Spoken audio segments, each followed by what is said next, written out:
Labdien, mīļie cilvēki! Labdien, mīļie! Pirmā reize filmējoties.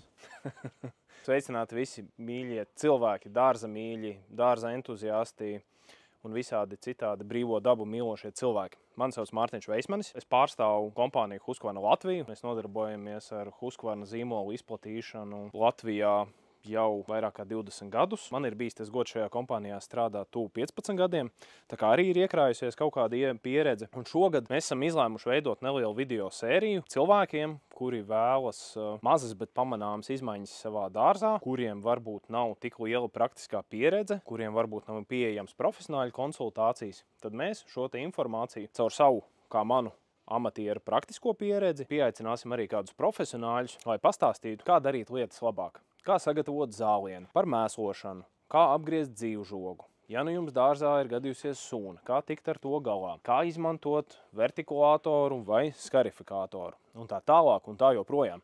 Tāpēc sekojiet līdzi vairāku īsu video garumā, mēs pastāstīsim, kā jūsu dārzu padarīt mazlietiņu labāku.